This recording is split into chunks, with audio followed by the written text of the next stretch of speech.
My hair is up in a ponytail today kasi sobrang init.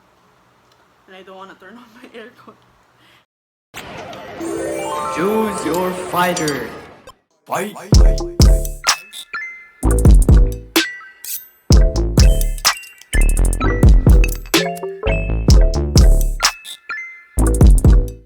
Hey, it's me, B. Welcome back to my YouTube channel.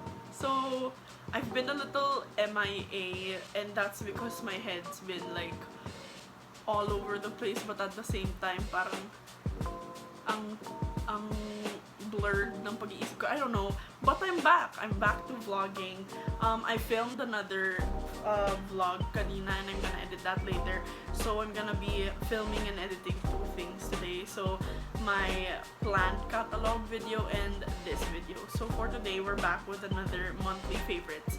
So first of all, shout out to Noel Tayaw kasi kagabi, nakita ko yung comment niya sa May 2020 favorites video ko. Sabi niya, wala bang June 2020 favorites dyan? Tapos na-realize ko, oo nga no, hindi ko pinaghandaan yung June 2020 favorites ko. So here we are now. Next, there's not a lot of stuff to talk about kasi na-realize ko na June wasn't really that exciting for me. Pero I still got to list down like the stuff I enjoyed last month. So without further ado, here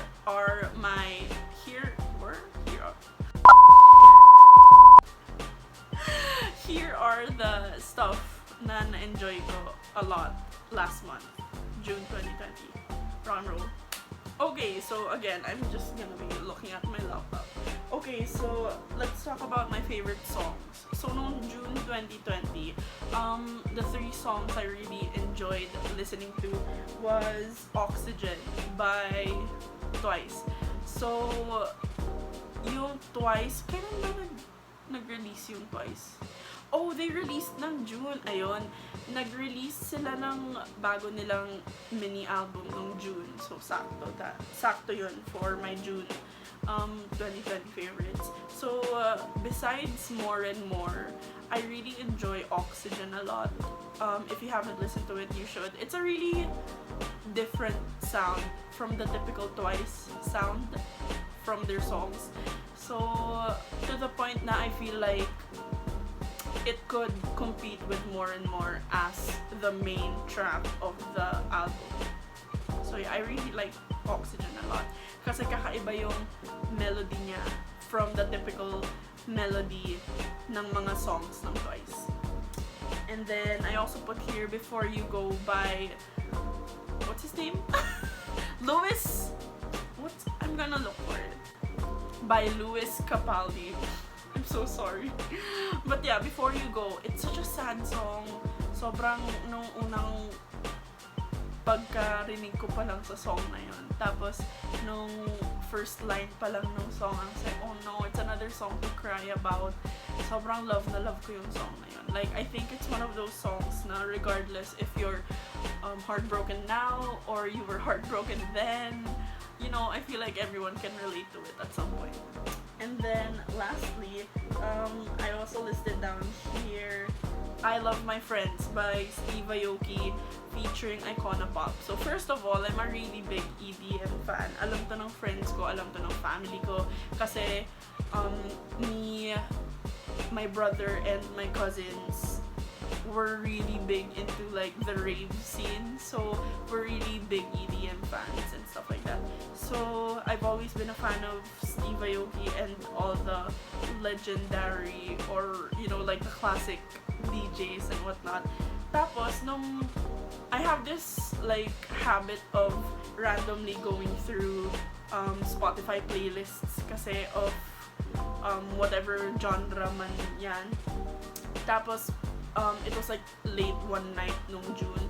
I was listening to new EDM songs na I haven't listened to just so I could update my own playlists.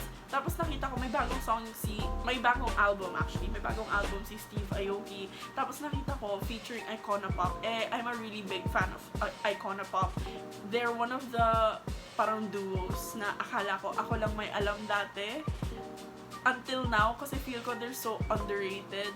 Tapos, when I started listening to the song, na-realize ko, oh no, I'm gonna get addicted to this song. And lo and behold, I'm so addicted. Kasi it's so catchy. Like, there's nothing, like, special about the song.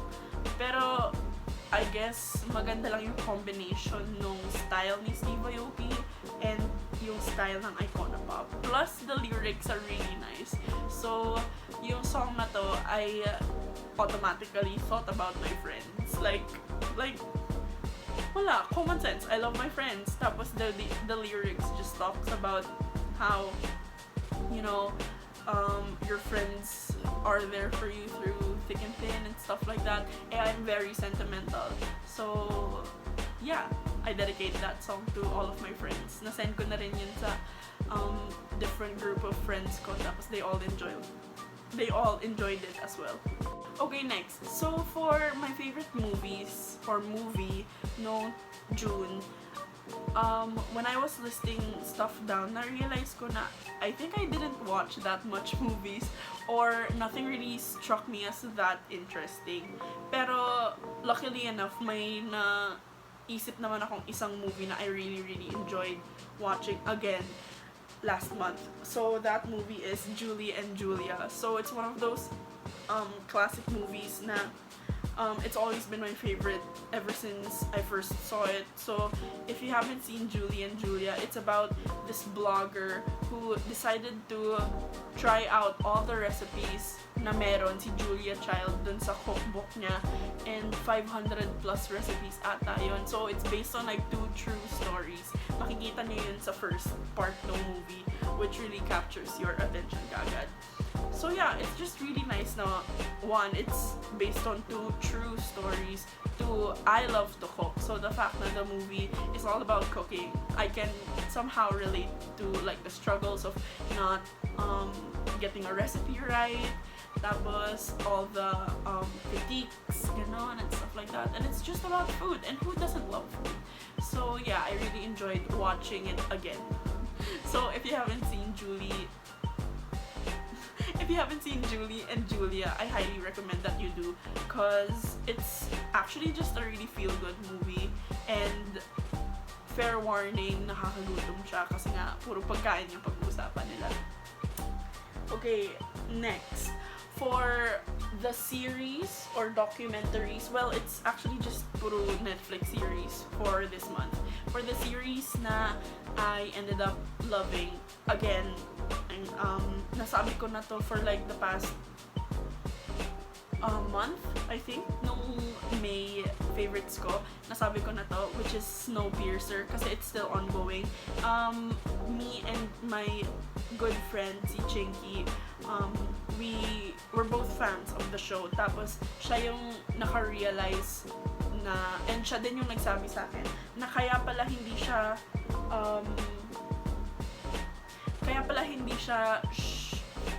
hindi nakalabas kaagad lahat ng episodes, not like Stranger Things or something like that, is because ganun din yung setup sa States. So, parang ginaya lang nila yung setup here sa Philippines.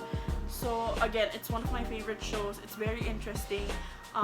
Yun nga, it just doesn't help with me being impatient na the fact na parang once a week lang siya lumalabas sa Netflix. But, since it's a Tuesday now, and usually mga Monday night naman yung lumalabas, it means na I can watch the new episode, and I'm really excited about it. Again, it's like one of those shows na you shouldn't miss out on. It's really good. Tapos, yeah. Snowpiercer. If you're a big fan of Hamilton, which was all the buzz last week or this weekend, since lumabas nga yung Hamilton film sa Disney Plus, you'll be a big fan of Snowpiercer as well, kasi one of the main characters in Hamilton is the main character in Snowpiercer. So there. And then another new Netflix series na I'm really obsessed with is Unorthodox. Unorthodox is the other show na I started to really like, kasi one, it's based on another true story. It's about this really strict Jewish girl who decided to run away and to just get away from being a Jew. kasi na-realize niya na parang sobrang nakaka-suffocate na yung pagiging Jew. So parang it's just really interesting to see kung ano yung pinagdadaanan ng mga ibang tao who has different beliefs or has a different religion other than Catholicism or Christianity. So yeah, it's very interesting to see what they have to deal with, if may magkakaparehas ba sa struggles ng mga Christians or ng mga Catholics compared sa mga Jews, ganon. And yeah, I really just love true to life series or anything that's based on true stories. So I highly recommend Unorthodox as well sa Netflix kasi parang unang episode pa lang sobrang nakaka-heartbreak na yung mga nangyayari sa kanya. So yeah. Okay, next. For my favorite books or series of books or stories, it's still the same from last month. It's still Avenues of the Diamond by Guy from Wattpad. Kasi, as we all know, marami naman kasing nangyayari sa mundo, and she posted on Twitter na parang she apologized na hindi pa siya update masyado ng story, which everyone like understands naman. But yeah, yun lang naman yung story or book na sinusubaybayan ko until this month. So I'm really excited for the updates. Okay, and then next, let's talk about my favorite food last month. Okay, the first one I wrote down here is open-faced sandwiches. Again, I think I've discussed about this last time, pero if you know me personally, hindi ako rice. Like, even though I'm on the plus size scale, whatever, hindi talaga ako ma-rice. I'm more of like bread and pasta, so it's still carbs. But anyways, I love sandwiches. Like, I can do a million things na iba't iba just with bread. So one of my favorite things to do is open-faced sandwiches. So that includes like the typical na I've talked about before, avocado toast. Pero the different stuff na I do that I ended up experimenting on last month was,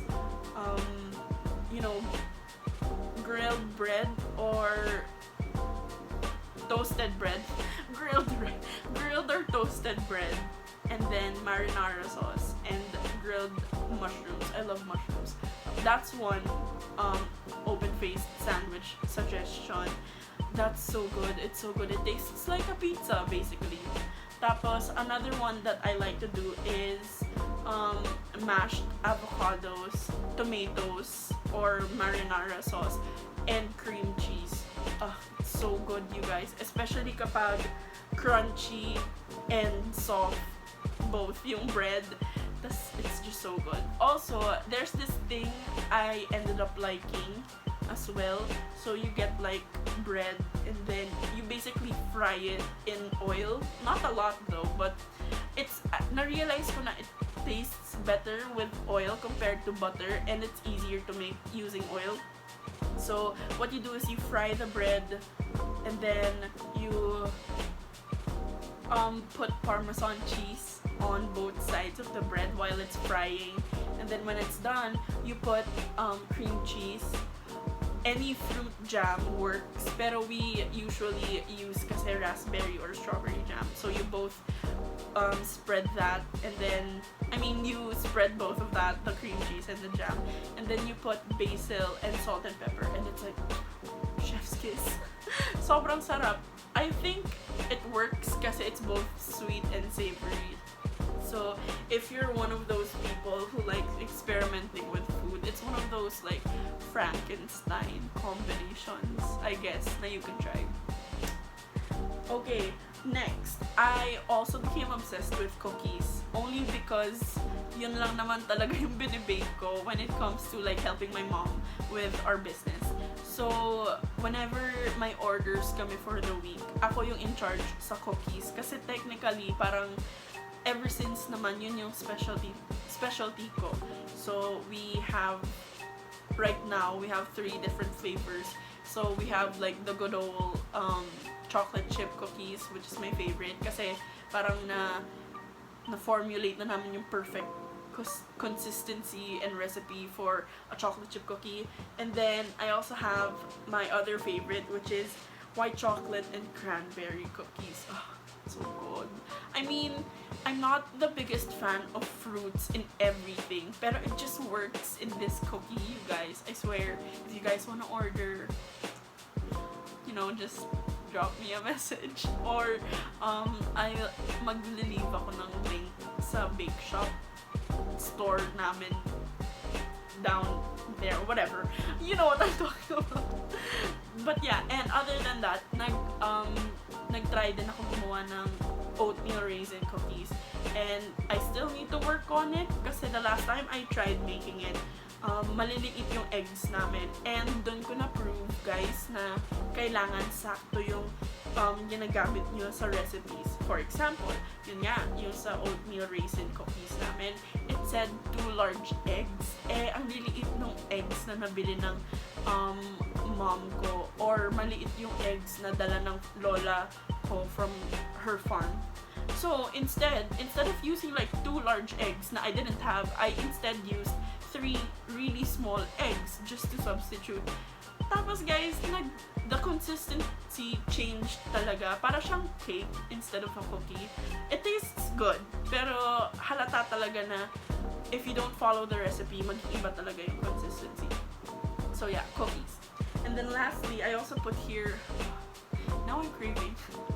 I also put here blueberry bacon cupcakes. So it's one of those experimental flavors as well ng mom ko when it comes to like baking. So yung cupcakes naman, specialty naman yun ng mom ko. And then she thought of this idea na mag-bake siya ng blueberry cupcakes, and then yung icing niya parang maple flavored, and then nag-toppings siya ng bacon, na fried bacon na chinop na maliit, para siyang sprinkled bacon. Tapos nagdi-drizzle siya ng maple syrup on top. Tapos it legit tastes like breakfast pancakes but in cupcake form. It's so good. It's like one of our best flavors ever. It's a bit pricier than our normal flavors like red velvet and stuff like that. Kasi nga, it has bacon and blueberries, and it takes a bit longer to make compared to the regular flavors. Pero it's so worth it, you guys. Ang sarap. As in, if I could have dessert for breakfast, I would choose that flavored cupcake. Okay, and then lastly, let's talk about my favorite June 2020 memories. Okay, so the first one I put here is hoarding plants. Hoarding plants. Okay, so if you watched the first video I uploaded for after a while, which is my plant catalog video, yun nga, sinabi ko dun na I started hoarding plants only because it stemmed from the fact na na-realize ko na may green thumb ako. So yun, nung na-realize ko na may green thumb ako, tapos pair that up with the fact na I've always wanted indoor plants naman talaga sa house or sa room ko in general. Sabi ko, why not buy indoor plants? So, I have some money naman saved from all the times na I helped my mom bake naman. Like, sinesweldohan niya ako ng konti. So, bumili ako ng plants ko. So, like for example, that's Yuna and Alex. Those are my succulents. Or, those are my parang small snake plant-ish plants. My bacularis. So, yeah. Yeah, I just ended up hoarding indoor plants, which I have no regrets on whatsoever kasi sobrang nakakatuwa talaga na may plants na ako sa room ko. Parang mas lively na yung room ko, tapos it just helps purify the air. Also, it's parang less lonely yung feeling. I don't know if that's sad, pero less lonely yung feeling if you have like a lot of plants in your room. And also, parang mas nakakaganda naman talaga siya ng interiors or ng exteriors ng bahay. So yeah. Also, besides hoarding plants, parang, I mean, in relation to hoarding plants. So, bumili kasi ako ng hope plant. You can look it up, what it looks like. Bumili ako ng hope plant from this online store sa Facebook. Tapos, when I was checking the plant out, may nakita akong like bulb with a sprout. Tapos, sabi ko, what is this? Is this a baby hope plant? Tapos, I tried planting it doon sa plant box ko sa labas, sa harap ng bahay namin. And then, okay, na-plant ko na. Tapos, nag-sprout na yung leaves niya, guys. Hindi siya hope plant. So now, I have a mystery plant na I don't know what it is. And I'm really confused and curious and excited to figure out what it is. Kasi hindi talaga siya hope plant. So, I don't know if I can show you. Hindi talaga siya hope plant, guys. So, I'll have to update everyone kung ano yun. So, yeah, I'm just really curious kung ano yun. Kasi, nakita ko lang siya randomly dun sa first ever hope plant na nabili ko. Tapos yun, hindi naman siya kasing shape nung leaf ng hope plant. So, we're gonna have to wait and see kung ano yun. Okay, and then next. I also put here the Blackpink comeback. So, there's been a lot of comebacks. So, parang sabay-sabay sila ng Twice, and Twice, tas Blackpink. Yun yung two, like, main favorite K-pop girl groups ko kasi. So, nung nag-comeback yung Blackpink, parang nag-reminisce ako on the fact na dati I really hated K-pop. Tapos now, I'm so addicted to the point na parang padami na ng padami yung nagiging, or yung sinastan ko na groups. So yeah, nung nag-comeback yung Blackpink, dun ko lang na-realize na, oh, I'm in it for good. I'm addicted to K-pop. Like, I don't care what anyone says. I'm sorry I judged people beforehand, pero I love K-pop. So yeah, that's why the comeback of Blackpink and of Twice in general was really memorable. Also, like I said just a while ago, umaabot sa point na ang dami ko nang sinastan na K-pop groups. Tapos, since I'm a big fan of Twice, nung nalaman ko na may nilabas na bagong girl group, yung JYP, the name is NITZU. Sabi ko, oh my gosh, here's another Korean girl group na I'm gonna obsess over. Tapos nagulat ako, shit, Japanese pala sila. I didn't know, I couldn't tell the difference. Tapos yun pala, yun yung bagong Japanese or J-pop girl group ng JYP. So yun, I was like, oh no, I've gone crazy. Ang dami ko ng sinastan na groups. And they just really make me happy because maganda naman talaga yung music nila. So yeah, if you're still one of those people who like hate K-pop, I mean, you could give it a try. Like, it's really nice and it's really fun to listen to. Okay, and then lastly, my favorite memory from last month is when I chose to continue practicing tarot. So when I mean continue practicing is besides like doing my monthly readings, ganon, or doing readings for my friends, I started parang learning more about it through YouTube videos and reading and stuff like that, and also offering free tarot readings to whoever wanted it or wanted a free reading. So I started sa Tumblr. Nag-post ako ng parang directions on what you need to do if you want a free tarot reading from me. Tapos sabi ko, it's for free, I'm just practicing. Tapos nakakatuwa kasi even though it was just like one girl, it was like a complete stranger naman talaga. Nagpa-reading siya, tapos sabi niya, after the reading, sabi niya, ang helpful daw kasi at least she got a different perspective on how she could solve her problem. Ganun. So parang wala lang, it's just nice na parang slowly but surely na o-open ko na yung tarot and everything related to it to other people. So yeah, those are my favorite June 2020 memories. Okay, so that's it for my favorites for June 20. I hope you guys enjoyed the vlog. I promise myself first and foremost na I'm gonna vlog more kasi sayang naman na I already started tapos parang mauudlot lang mauudlot. Is that a real word? I think it is. Mauudlot? Whatever. But yeah, I promised myself and I promised you guys na I'm gonna start vlogging more again. I'm just gonna have to figure out what to vlog about. But yeah, I hope you guys enjoyed listening to or watching me ramble about my monthly favorites. But yeah, I'll see you in the next vlog.